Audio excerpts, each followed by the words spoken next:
Doc on the Run. We help injured runners run. What is a method you can use to alter your cadence when you've been recovering from a running injury? Well, that's what we're talking about today on the Doc on the Run podcast. I was recently on a follow-up call with a runner who was recovering from a calcaneal stress fracture.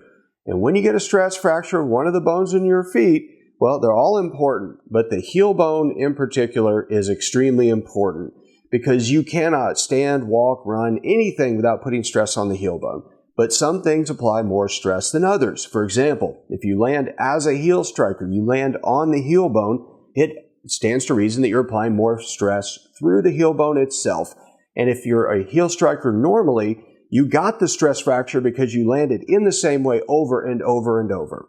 Now, this particular runner, her story was that, she was doing really well. It was healing. It was getting better. Her symptoms had decreased significantly. And I was walking her through this. And I'd said that in her case, where she was in this phase of recovery, I thought that it would be useful for her to alter her form so that when she landed, she was not applying the same stress in the same way, but instead would land as a forefoot striker or midfoot striker to spread out those forces differently. So what we talked about was increasing her cadence. And she asked me specifically what was the difference between pace and cadence and all these terms that are, so commonly used by runners and thrown around. And she wanted to be absolutely clear on what they were. So it's very simple. Speed and distance, we know what these are, right? The speed is how fast you're going over the ground. Your pace is how fast you're running for a given distance, like a mile. Well, in a similar way, your cadence is nothing more than your RPMs. Like in a car, you have revolutions per minute, the number of times the crankshaft turns around during 1 minute. Well, your cadence is basically your RPMs. It's the number of times your right foot, let's say, hits the ground a certain number of times within 1 minute.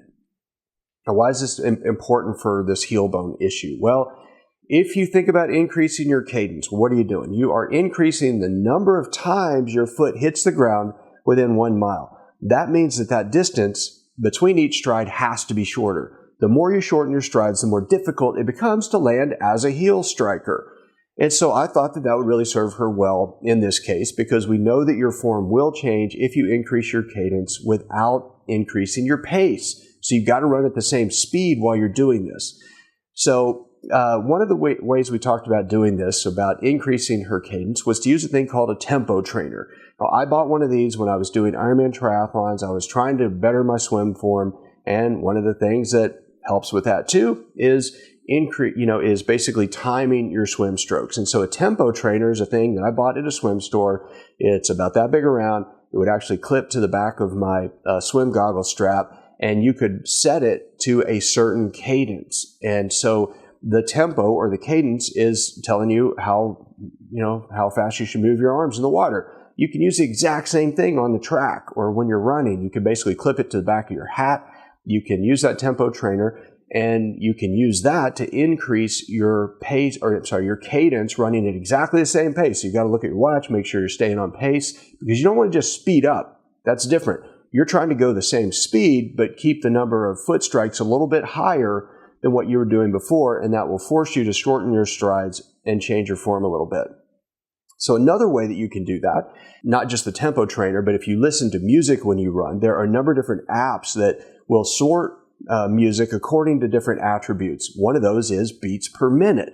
So if you know what your cadence is, you go out and you run 1 mile and you count how many foot strikes, how many times your right foot hits the ground in 1 minute, then you can sort your music by beats per minute and then try to find some that are a little higher beats per minute than whatever your foot strike is. And if you do that, if you're going maybe 5 to 10% higher, that will start to alter your form a little bit. And you can try to see how that adjusts your form and how it adjusts the forces applied to your foot. So try doing that and see if that would help. Now, if you have a stress fracture, and that's why you found this episode, you might want to learn the strategies that I use with runners who have these kind of stress fractures and are trying to get back to running.